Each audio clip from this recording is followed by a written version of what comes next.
시간에는 감사의 달 11월, 우리 11월을 주제를 감사의 달로 정했습니다. 그래서 한 해를 우리가 지나가면서 하나님이 주셨던 은혜들을 되새기며 감사할 수도 있겠고요. 또한 여러 가지 감사할 일들이 많이 생각나게 될 것입니다. 오늘 이런 감사를 우리의 마음속에 감고만 있는 게 아니라 입으로 표현하고 또 찬양으로 돌리고 또 감사를 고백하고 그래서 주님께 영광 돌리는 그런 삶으로 한 해를 좀 마무리했으면 좋겠다 해서 감사의 달로 정했습니다. 그래서 오늘 이 11월에 4번 주일을 통해서 감사에 대한 주제의 말씀을 함께 나누도록 하겠습니다. 우리가 성경에 보면 사도 바울이라고 하는 귀한 인물을 만나게 되는데요. 우리는 사도 바울은 성경에서 보면 가장 많은 곳에 복음을 전한 사람입니다. 가장 먼 거리를 다니며 복음을 전한 사람이고요. 가장 많은 교회를 세운 사람, 가장 많은 고난 가운데서도 승리한 사람, 또한 가장 성경을 많이 기록한 저자로 알려져 있습니다. 그랬더니 이렇게 많은 곳에서 복음을 전하고 가장 먼 거리를 다니고 많은 교회를 세우고 주의 거룩한 이름으로 기사와 이적과 표적이 수도 없이 일어나고 지나가기만 하면 교회를 세워지고 그런 죽음의 고비에서도 하나님이 또 살리셔서 기적 같은 삶을 오뚜기 같은 인생을 살았던 오늘의 사도 바울이 오늘 고린도 교회에게 이런 고백의 얘기를 합니다. 지금 내가 있는 것은 바로 하나님의 은혜로 된 것입니다. 라고 하면서 하나님 앞에 감사의 고백을 고린도 교인들에게 오늘 보여주고 있습니다. 자, 우리는 이 정도 된다면 나도 난 능력 있는 사람이로구나. 나도 참 대단한 사람이야. 난 성공한 사람이야. 이럴 수 있는데 그는 그렇게 말하지 않고 이 모든 것은 다 하나님의 은혜로 된 것이라고. 하나님의 은혜가 없었으면 절대로 이렇게 될 수 없었다고 말합니다. 우리는 은혜 아니면 살아갈 수도 없고 은혜 아니면 나 설 수 없다고 하는 그런 찬양을 우리가 많이 하지만 오늘 이런 찬양이 그냥 입에 발린 말, 입에 발린 노래가 아니라 진짜 하나님 앞에 진정한 신앙의 고백이 되고 간증이 되는 이런 은총이 우리 성도들에게 있어지기를 바랍니다. 은혜 아니면 살아갈 수 없었던 인물들이 성경에 한둘이 아니에요. 우리는 아브라함을 보더라도 우리는 믿음의 조상이라고 하지만 하나님의 은혜가 아니면 자기 아내를 누이라고 하고 죽을까 봐 자기 아내가 잡혀가는데도 그냥 내버려 두었던 오늘 아브라함. 그러나 하나님은 그에게 은혜를 베풀어서 그의 아내를 빼앗아간 자를 절대로 그냥 내버려 두지 않고 오늘 다시 자기 발로 자기 임의로 돌려보내지 않으면 안 되도록 하나님이 역사하셨던 걸 볼 수 있습니다. 자, 오늘 모세를 보더라도 하나님의 은혜가 아니면 그렇게 할 수 없어요. 그 수백만이나 되는 출애굽하는 백성들을 가나안 땅으로 이끌어들이는 일, 이게 결코 쉬운 일이 아니지만 그 누구도 할 수 없는 일을 모세가 했지만 그 이면을 보면 하나님의 은혜가 아닌 게 하나도 없어요. 그가 무슨 홍해를 직접 가른 일이 있습니까? 하나님께서 그곳에 데려다 놓고 너희는 가만히 있으라 홍해를 가르시고 그 많은 사람들을 먹이기 위해서 그가 농사를 하나 진 적이 있습니까? 하나님께서는 하늘에서 만나를 날마다 새벽마다 내려서 먹여 주셨고요. 또한 고기가 먹고 싶다고 할 때는 메추라기 떼를 바람을 불어서 한 곳에서 몰아 오늘 그들로 먹게 하시고요. 목이 목마를 때는 반석을 쳐서 반석에서 물이 나게도 하고 또한 쓴 물을 단물로 바꾸시기도 하는 등 하나님이 하시지 않으면 결코 어떤 일도 할 수 없었어요. 모세가 위대한 게 아니라 오늘 모세를 통해서 일하신 위대하신 하나님이 계셨기 때문입니다. 다윗은 안 그렇습니까? 우리가 다윗에 대해서 요즘에 이제 수요일에 사무엘 하를 통해서 우리가 쭉 살피지만 다윗보다 못된 녀석이 어디 있어요? 다윗보다 비열하고 다윗처럼 잔인한 놈이 없습니다. 그런데 하나님은 그에게 은혜를 주어서 회복하게 하고 오늘 주변에 많은 민족이나 나라들로부터 그를 보호해주고 전쟁에 나가면 이기게 하여 주시고 또 이기게 하시는 이건 하나님의 은혜였죠. 자, 이런 하나님의 은혜가 아니면 못 사는데 오늘 사도 바울도 이 모든 것은 다 하나님의 은혜다. 참 대단하십니다. 참 성공하셨습니다. 위대합니다 라고 하는 많은 얘기를 들을 수 있었지만 그는 이 모든 게 다 하나님의 은혜로 된 것이다. 오늘 이 시간에 이 말씀을 나누는 중에 오늘 사도 바울에게 이런 은혜들이 되새겨졌던 것처럼 오늘 여러분들에게도 주어졌던 은혜들이 다 또 이렇게 기억에서 되살아나서 오늘 그 은혜를 생각하면서 찬양하고 감사하고 영광을 돌리는 그런 귀하고 복된 시간이 되기를 축원합니다. 1절에 형제들아 내가 너희에게 전한 복음을 너희에게 알게 하노니 그래요. 내가 너희에게 전한 복음을 너희에게 알게 한다. 전했던 복음 뭘 또 알게 할 게 뭐 있어요? 이미 다 알고 있는 거 아니겠어요? 근데 전한 복음, 이미 전한 복음이에요. 근데 알게 하노니 지금 현재 알게 하는 거예요. 오늘 사도 바울은 그들에게 전했던 복음을 다시 오늘 기억나게 하고 다시 마음속에 상기하도록 오늘 말하고 있습니다. 그러므로 우리는 오늘 하나님의 말씀을 다 알고 있고 복음을 듣고 있었어도 우리는 그 말씀이 우리가 현재에 다시 생각나고 다시 기억되어올 때 그 말씀은 우리에게 능력과 복이 될 줄로 믿습니다. 그러면서 이 복음은 어땠냐? 2절에 보니까 만일 내가 전한 그 말을 굳게 지키고 헛되이 믿지 아니하였으면 그로 말미암아 구원을 받으리라. 따라합시다. 그로 말미암아 구원을 받으리라. 뭐로 말미암아? 그로 말미암아. 여기서 그는 뭐예요? 복음이에요. 내가 너에게 전해주었던 복음, 내가 너에게 다시 기억나게 하는 복음, 내가 다시 알게 하려고 하는 이 복음이 그것 때문에 구원을 받는다.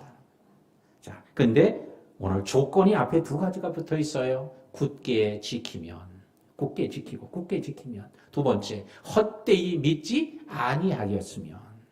그러니까 오늘 굳건하게 이 말씀을 믿으면 어떻게 해요? 그 복음이 너희를 구원에 이르게 한다라고 말씀을 합니다. 사도 바울은 자신이 전해준 복음을 굳게 지켜 믿고 나간다면 바로 그 복음으로 인해 구원을 받을 것임을 말합니다.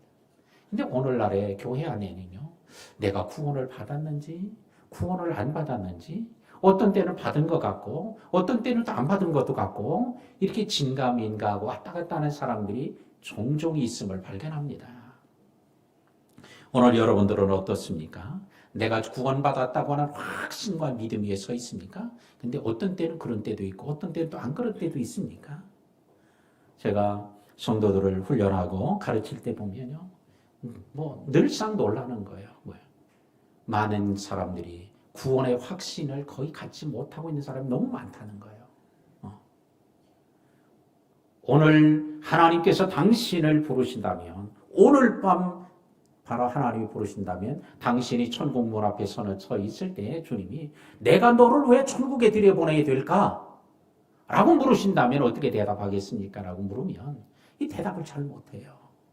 나 오랫동안 교회 다녔는데요. 나 집사했어요. 나 교회에 헌금도 많이 했어요. 전도도 했어요. 이런 얘기들을 주로 하는 경우들을 많이 봐요. 오늘 여러분들은 주님께서 여러분들을 부르셔서 그날이 오늘 밤이라고 한다면, 아니 왜 끔찍한 얘기를 하나? 내 앞으로 살 날이 많은데 오늘 밤에 주님 부른다고 기분 나빠하지 마시고요. 이건 가정이에요, 가정. 오늘 밤에 그러신다면 주님이 여러분들을 보시면 내가 너를 왜 천국에 들여보내야 되지? 라고 주님이 여러분을 묻는다면 그 답이 분명히 있어야 돼요. 근데 무언가는 얘기할 거예요, 여러분들이. 제가 여러분에게 이렇게 질문을 던졌을 때 여러분들도 뭔가 마음속에 대답을 좀 할 거예요. 근데 이 대답이 맞는지 안 맞는지 막 이렇게 의구심을 가지며 하지만 분명히 무언가는 대답을 할 거예요, 여러분이. 오늘 그 대답이 분명히 맞는 대답인지. 근데 오늘 고린도 교인들에게 뭐래? 이 복음으로 말미암아 구원을 받으리라. 오늘 복음만이 우리를 구원에 이르게 합니다. 그러므로 우리는 자신이 구원을 받았는지 못 받았는지 확신이 없다면 이것보다 불안한 일이 어디 있겠어요? 있으면 구원 받으면 좋고 안 받으면 어쩔 수 없지. 이럴 수도 없잖아요. 평생 믿어왔던 건데 만약에 이게 구원받지 못했다면 이거보다 억울한 일이 어디 있겠어요? 오늘 주일날 비 오는 날에도 교회 오지 않고 멋대로 살다가 지옥 간다면 그건 그냥 내가 안 믿었으니까 그렇다면 교회 왔다가도 그렇게 된다면 어떻게 되겠어요? 화 있을진저 서기 외식하는 서기관과 바리새인들이라고 하면서 7번에 걸쳐서 화를 선언받았던 오늘 그들과 같다면 차라리 그냥 제멋대로 살다가 그런 화를 당하는 게 더 낫죠. 근데 오늘 예루살렘 교회 안에도 이렇게 신앙생활을 철저하게 열심히 하려는 자들이 하루 일주일에 2번씩 금식을 하고 하루에도 3번씩 시간을 정해서 기도하고요. 이러면서도 화 있을진지 하는 사람이 됐다면 오늘 우리는 내가 과연 구원받은 사람인지 아니면 정확하게 나는 복받은 사람인지 라고 하는 걸 분명히 안다는 건 너무 중요합니다. 제가 간혹 이제 비행기를 타고 외국에 갈 때 보면 가끔씩 이제 나이가 들면서 그런 생각이 나요. 내가 혹시 공항을 잘못해서 기억을 해서 인천으로 갈 걸 김포로 가서 있다가 비행기 놓치면 어떡하나? 또 반대로 김포에 앉아 있는데 인천 비행기인데 거기 앉아 있으면 어떡하나? 혹시 내가 비행기를 타려고 하는 탑승구가 안 맞아서 내가 착각을 해가지고 엉뚱한 데 앉아 있다가 비행기 놓치면 어떡하나? 이런 생각이 간혹 문득문득 들 때가 있어요. 그래가지고 다시 비행기 표를 다시 확인을 해요. 좌석도 확인해요. 탑승구가 어디인지 다시 한번 확인해요.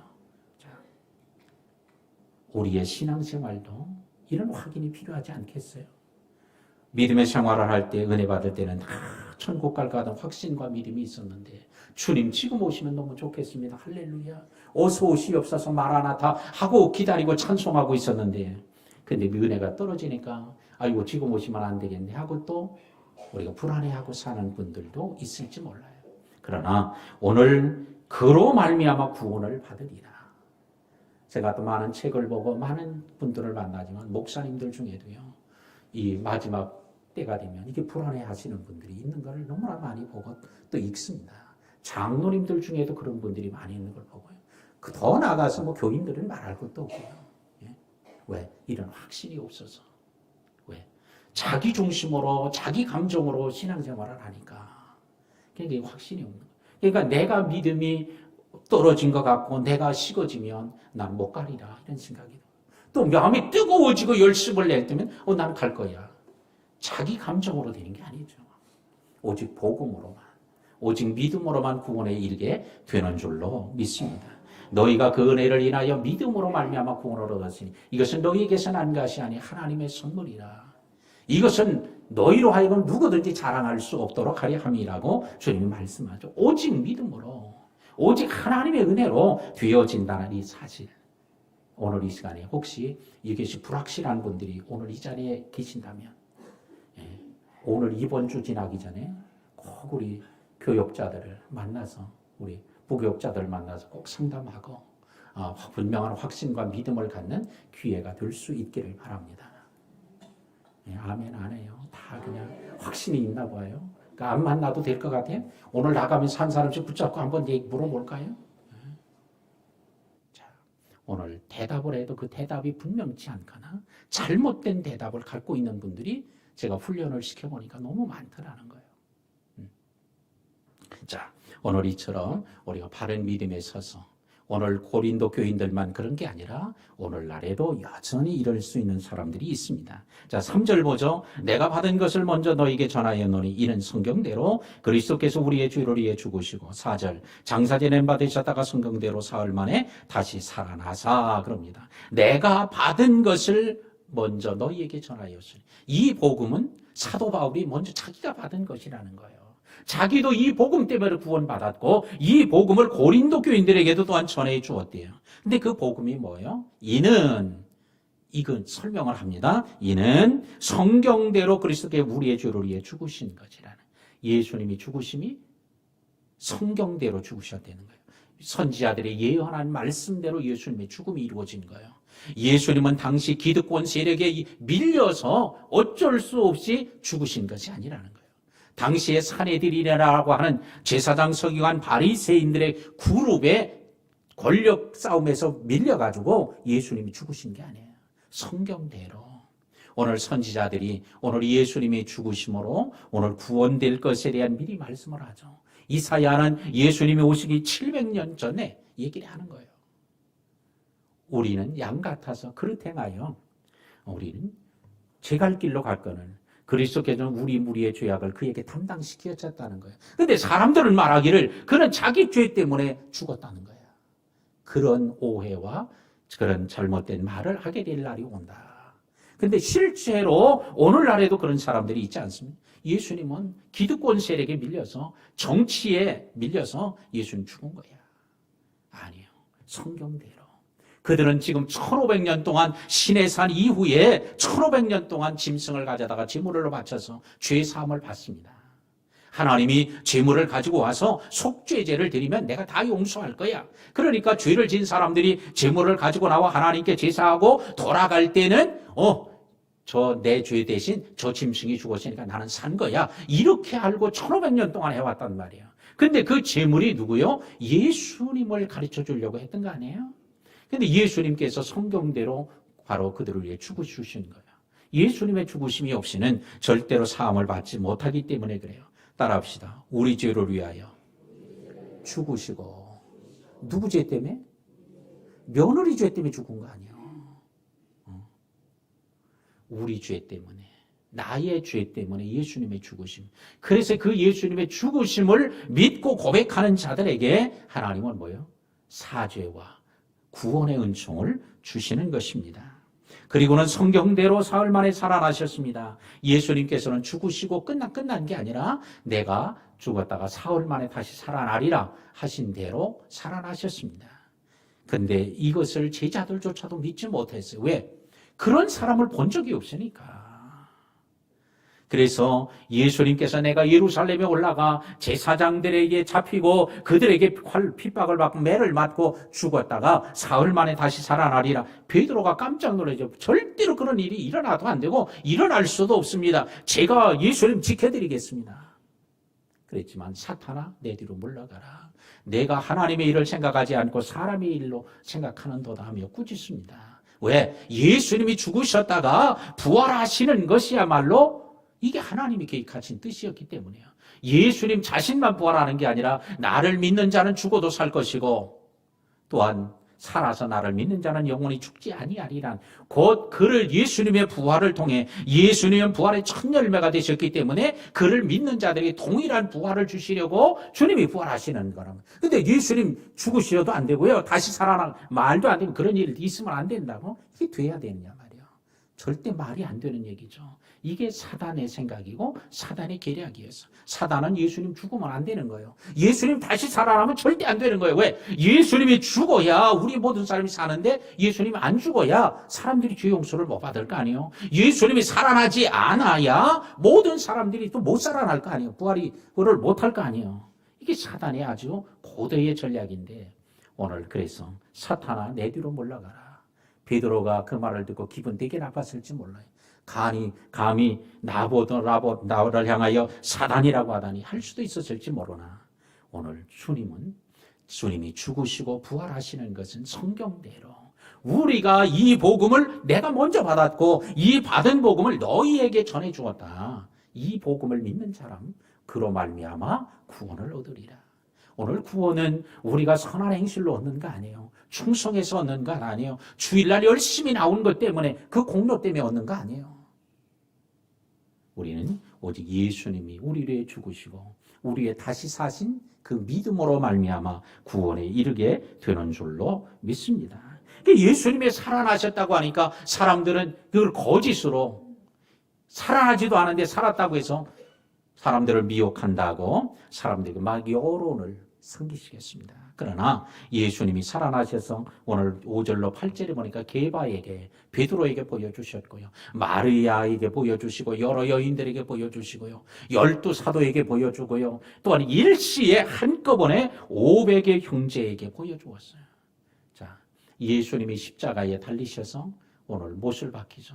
또한 머리에 가시관을 쓰셨어요. 그 흔적이 아마 제자들이 만났을 때 그게 흔적이 그대로 있었을 거예요. 그래서 도마에게도 얘기하잖아요. 내 손바닥에 못 박힌 손자국에 손가락을 넣어보고 내 옆구리에 손을 넣어봐라 라고 한 걸 보면 그 흔적이 아직도 남아있는 거예요. 아마 피가 엉겨서 딱쟁이가 붙어 있었던지 하여튼 그 흔적이 그 며칠 사이에 없어질 수는 없으니까 그러니까 예수님이 부활하셨다는 것을 저들은 직접 보게 되었습니다. 오늘 성경에서 예수님의 죽으심과 부활을 분명히 성경대로 말씀했으니 이게 성경적 사실이죠. 이걸 팩트라고 그래요. 또한 그들이 직접 체험하게 되었으니 이걸 체험적 사실, 팩트예요. 오늘날에는 가짜 뉴스가 난무하는 시대지만 오늘 예수님의 죽으심과 부활은 팩트라고 하는 사실이에요. 분명한 거예요. 자, 그러므로 우리는 이 예수님을 믿는 자들에게 어떻게 해요? 사도 바울이 나도 이 믿음으로 구원받았고 고린도 교인들아 너희들도 그 믿음으로 구원받는 거야 하면서 너희에게 내가 이 복음을 전해 주었지 지금 그걸 내가 너희에게 알게 하려고 그래. 그 믿음 다른 거 생각하지 말고 이 믿음을 굳게 가자라고 말하고 있습니다. 그러면서 사도 바울은 부활하신 예수님이 맨 마지막에 자기에게도 나타났는데 자기를 뭐라고 그래요? 만삭되지 못하여 난 자 같은 자기에게도 하나님 보여주셨다. 만삭되지 못해 낳은 자가 누구예요? 7삭, 8삭둥이 이런 쥐때 못 난 거 아니에요? 그런데 오늘 사도 바울은 자기가 직접 그런 사람이라고 말하는 게 아니고 비유를 한 거예요. 만삭되지 못하여 난 자 같은 나에게, 자기에게. 예. 그래서 오늘 겸손한 그의 모습을 볼 수 있습니다. 9절로 11절에 보면 그 사도 바울이 몇 가지 중요한 고백을 합니다. 나는 사도 중에 가장 작은 자라. 이미 서론에서 말씀을 드렸던 것처럼 사도 바울은 어떤 사도하고도 비교할 수 없을 탁월한 업적을 남긴 사람이에요. 그런데도 불구하고 그는 가장 작은 자라고 그러고 자기는 사도라고 불리는 것도 감당할 수 없다고 고백하고 있습니다. 그것은 진정 그가 한 일이 아무것도 없어서가 아니라 겸손한 자기 표현임을 알 수 있습니다. 성경에는 뭐라고 그래요? 겸손한 자가 복이 있다고 그러잖아요. 겸손한 자에게 하나님이 은혜를 더하신다고 말하고 천국에서는 겸손한 자가 큰 자라고 얘기를 해요.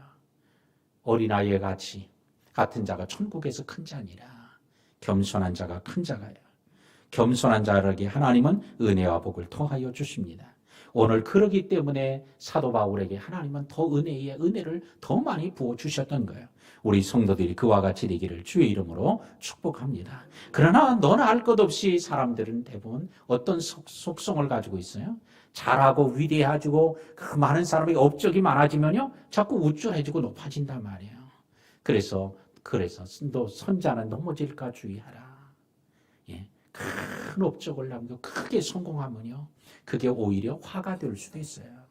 예, 그것을 담을 수 있는 사도 바울과 같은 믿음과 그릇이 돼야 되는데 그릇은 없이 되니까 뭐예요? 그것 때문에 교만해가지고 넘어지고 그것 때문에 교만해가지고 마치 자기가 예수님보다 더 위대한 것처럼 자기 말을 따르도록 하고. 자, 우리는 오늘 겸손한 자가 복이 있는 오늘 사도 바울의 모습을 본받는 우리 성도들이 되기를 축복합니다. 사도 바울은 또 말합니다. 나의 나 된 것은 하나님의 은혜로 된 것이니 하나님의 은혜 때문에 내가 이렇게 된 거다라고 그래요. 그렇죠. 하나님의 은혜 때문에 된 거죠. 그가 주님을 핍박하는 자였어요. 박해하는 자요. 회방꾼이었어요. 예. 그러나 주님이 그를 찾아와 주시고 만나 주시고 은혜 주어서 그가 오늘 이런 위대한 업적을 남기는 사람이 되어졌습니다. 이 하나님의 은혜 때문이에요. 오늘도 우리가 내가 나 된 것, 지금 내가 있는 것 하나님의 은혜 때문이에요.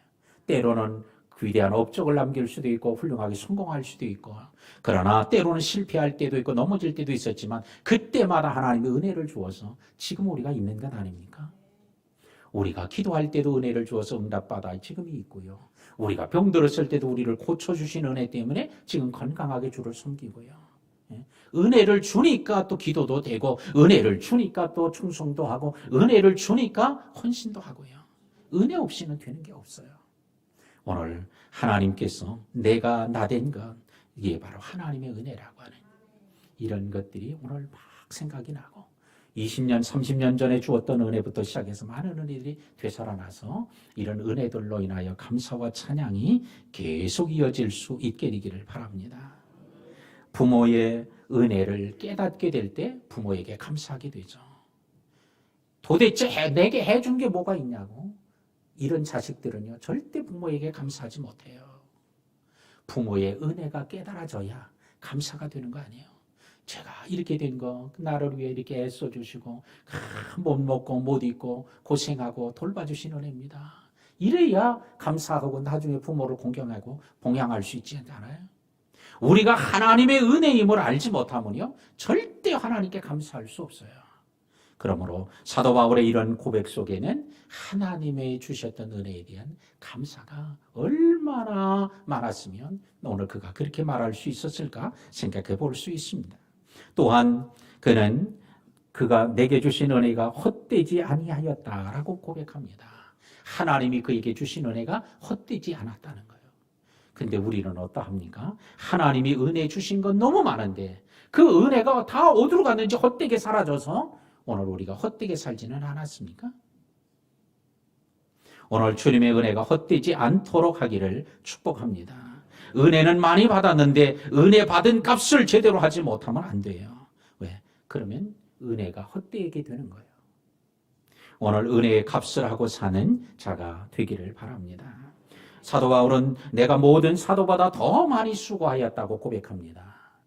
다른 사도들보다 더 많이 수고했대요.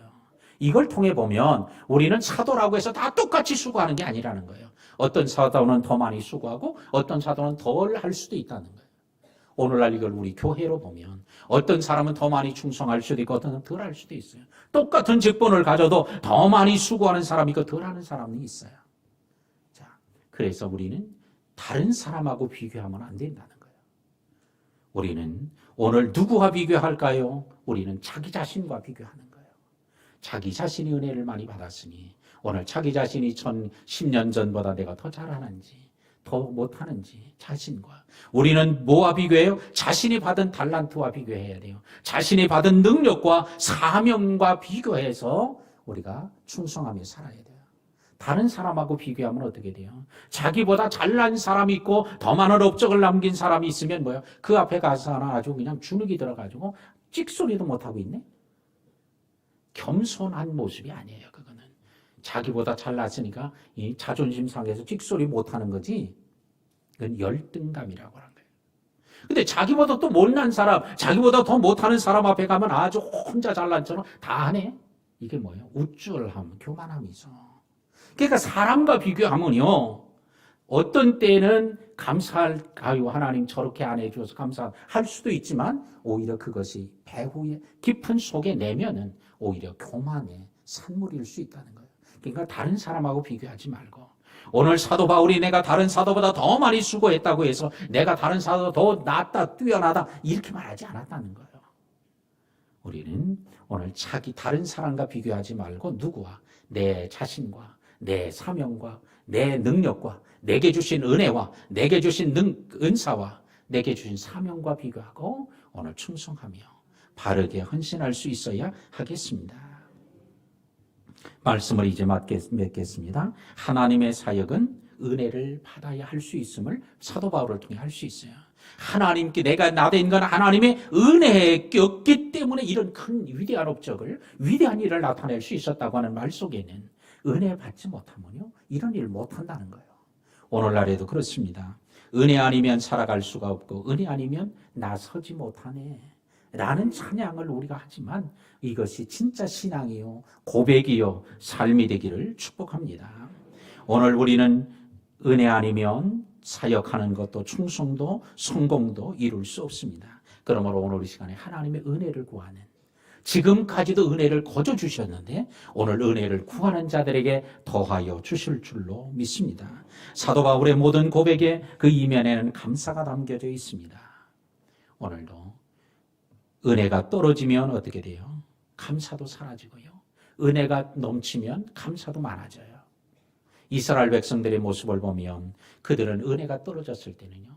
모세도 때려 죽이려고 그러고요. 애굽으로 가자고 막 야단을 치고요. 여기서 싫다고 그러고요. 여기서 차라리 죽으면 좋겠다고 막 난리를 칩니다. 그러나 은혜가 풍성해지니까 오늘 감사하게 되는 거예요. 오늘도 그들과 우리가 다르지 않으니 오늘도 내가 감사가 넘치면 이건 은혜가 충만한 거예요. 감사가 없고 불평, 불만, 원망, 짜증이 있으면 뭐요? 은혜가 떨어진 증표예요. 우리는 배가 부르면 우리 뭐요? 만족하게 돼요. 근데 배가 고프면 어떻게 돼요? 그 반대예요. 그러므로 우리가 은혜가 충만하지 않으면 결코 나타날 수 없으니 오늘 우리 성도들의 삶 속에 이런 은혜로 충만하기를 구하게 되기를 바랍니다. 시편 50편 23절에 감사로 제사를 드리는 자는 하나님을 영화롭게 한다고. 감사하는 을 통해서 하나님께 영광이 되고요. 또한 오늘 빌립보 4장 6절에 너희 구할 것을 감사함으로 아뢰라. 그리하면 모든 지각에 뛰어난 하나님의 평강이 너희의 기도하는 걸 다 이루어 주겠다. 기도의 응답도 나타나고요. 그러니까 은혜가 임하면 감사가 나타나고, 감사하면 하나님께 영광이 되고, 기도하면 응답이 되고, 헌신도 기쁨으로 하고, 기도도 기쁨으로 아주 자연스럽게 이루어질 수 있어요. 오늘 한국 교회가 이런 은혜의 회복이 이루어져야 되고, 이런 감사의 회복이 이루어지면 한국 교회가 살아나게 될 줄로 믿습니다. 우리 교회도 바로 은혜가 임하면 살아나고, 은혜가 임하면 감사가 회복이 되고, 감사가 회복되면 다 살아날 거예요. 가정도 그럴 겁니다. 자녀들도 그럴 것입니다. 그러므로 이런 은혜가 우리 모두와 함께 하기를 주의 이름으로 축복합니다. 하나님, 오늘도